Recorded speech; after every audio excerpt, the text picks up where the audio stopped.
Sebelum melanjutkan, jangan lupa subscribe dulu, terima kasih. Bab 473, aku tidak ingin tidak bisa melindungimu juga. Adik kecil, apa yang terjadi? Kakak ketiga tidak berkata apa-apa, dan hanya menemani Huran ketika dia kembali. Mengetahui bahwa Huran sedang dalam suasana hati yang buruk, dia tidak berusaha mengganggunya terlalu banyak. Meski begitu, ketika Huran sedang berbaring di tempat tidur dan beristirahat pada malam hari, kakak ketiga duduk dengan pandangan kosong di tepi tempat tidur dan hanya memperhatikan ketika Huran tertidur, dia sendiri tidak merasa kantuk sama sekali. Keesokan paginya, Huran bangun pagi-pagi dan membantu merapikan posisi tidur kakak ketiga, sebelum keluar untuk sarapan. Baik Sengkei maupun kakak ketiga sudah ada di meja dan makan. Kakak ketiga, ayo sarapan. Gu Ziling menyapa. Sengkei langsung berdiri, jelas hendak pergi ke Huang Yao untuk bekerja, sehingga meninggalkan Huran dan Gu Ziling di meja.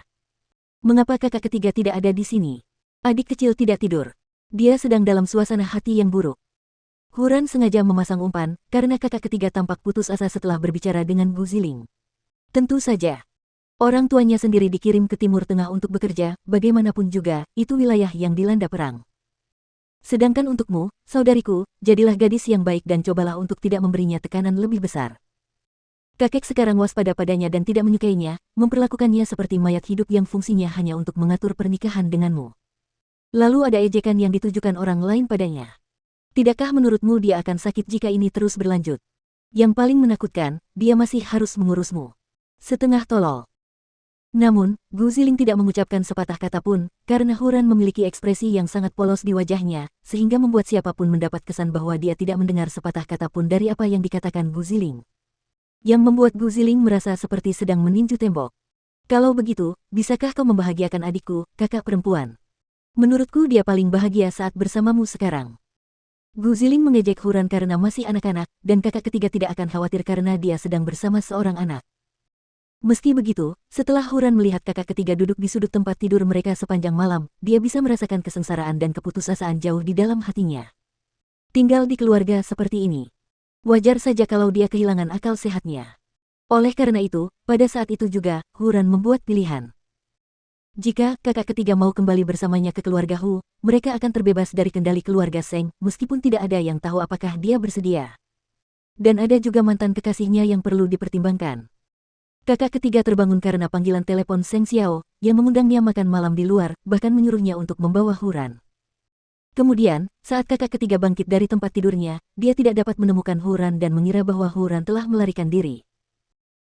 Karena panik, dia segera keluar untuk mencari Huran, tetapi malah bertemu Huran di pintu, yang sedang membawa sarapan ke kamar mereka. Kemana kamu pergi? Adik kecil, aku membawakan sarapan untukmu. Huran memberi isyarat dengan nampan di tangannya. Ayo, makanlah. Kakak ketiga segera memeluknya saat dia meletakkan nampan. Jangan pergi keluar jika aku tidak bersamamu. Aku tidak ingin tidak bisa melindungimu juga. Hati Huran tergerak mendengar kata-katanya. Dia tidak pernah menyangka bahwa dia telah menikahi pria yang begitu baik hati. Baiklah, Xiaoran tidak akan lari lagi. Menyadari bahwa pelukannya mungkin terlalu erat, kakak ketiga melepaskannya dan duduk di depan meja kecil. Terima kasih, Xiaoran. Huran tersenyum semanis mungkin, ingin sekali memeluk kakak ketiga dari belakang. Bolehkah aku memanggilmu kakak ketiga mulai sekarang? Kamu bisa memanggilku apapun yang kamu mau. Kakak ketiga baik-baik saja dengan apapun. Xiaoran tidak akan membiarkan siapapun mengganggumu. Kakak ketiga tidak dapat menahan senyumnya. Aku mungkin benar-benar membutuhkanmu untuk melindungiku, Xiaoran. Kamu harus tetap kuat, kakak ketiga. Jelas terlihat betapa dinginnya Seng tua, sehingga dia bisa melemparkan orang tua seseorang ke tempat yang berbahaya. Tidak seorang pun akan dapat membantu kakak ketiga jika Huran tidak melakukannya, itulah sebabnya dia harus mencari cara agar lelaki tua itu bisa membawa mereka kembali. Namun, dia tidak boleh meninggalkan jejak dalam masalah ini. Tetapi bahkan saat Huran mempertimbangkan masalah itu, dia tiba-tiba menyadari bahwa dia terlalu khawatir. Dia akhirnya bercerai dengan kakak ketiga, dan dia juga memiliki seorang gadis yang dicintainya. Namun, ia tak dapat menahannya saat melihat betapa kesepian dan tak berdayanya pria itu, betapa ia tetap tabah dan betapa miripnya ia dengan dirinya yang dulu. Oleh karena itu, ia mengabaikan apapun yang akan terjadi antara dirinya dan pria itu pada akhirnya, memutuskan untuk menawarkan kekuatannya sendiri. Karena suami barunya tidak pernah memperlihatkan ekspresi buruk padanya sebelumnya. Malam harinya, kakak ketiga membawa Huran keluar rumah, tentu saja tanpa diketahui siapapun.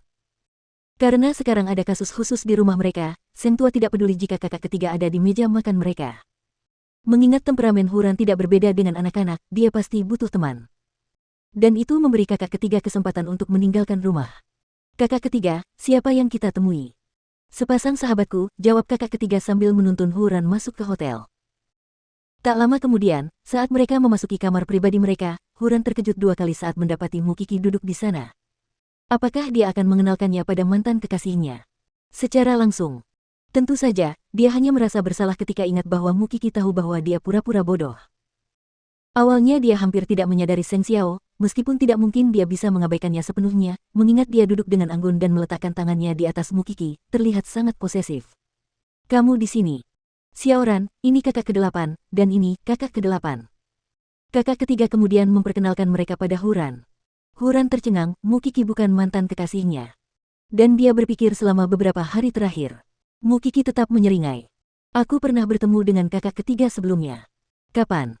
Kakak ketiga bertanya pada Mukiki dengan heran. Itu adalah pertemuan yang tidak disengaja.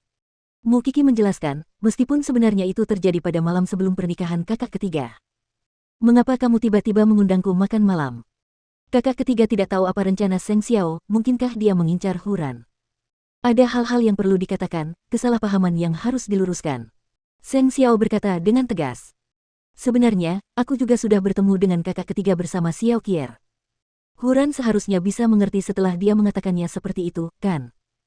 Baik dia maupun Kiki telah pergi ke Hu Mansion malam itu, dan kakak ketiga sama sekali tidak menyadari apa yang terjadi. Sementara itu, Huran tertawa dan menangis karena kesimpulan keliru yang diambilnya. Tidak heran dia tidak dapat menemukan api cinta lama dari kakak ketiga, tidak peduli seberapa keras dia menyelidiki selama 2 hari terakhir. Tampaknya dia salah paham. Lagi pula, dari cara mereka berdua berbicara, jelas bahwa mereka tidak bermaksud untuk mengungkap kepura-puraan dia. Kesalahpahaman apa yang perlu diluruskan? Apakah kalian berdua juga melakukan hal yang tidak baik hari ini? Apa yang bisa kami lakukan saat kau menjadi buta? Seng Xiao mendengus pelan. Kakak ketiga cukup imut. Mukiki kemudian membantu menciptakan perdamaian. Kakak ketiga menoleh ke Huran dan menyadari bahwa dia tidak terbiasa dengan orang asing yang duduk bersama mereka, jadi dia menjelaskan, Xiaoran, aku berhubungan baik dengan kedua orang ini. Kamu tidak menyukai mereka. Huran menggelengkan kepalanya. Aku tidak membenci mereka. Akan tetapi, dia tidak yakin apakah kedua orang ini kawan atau lawan.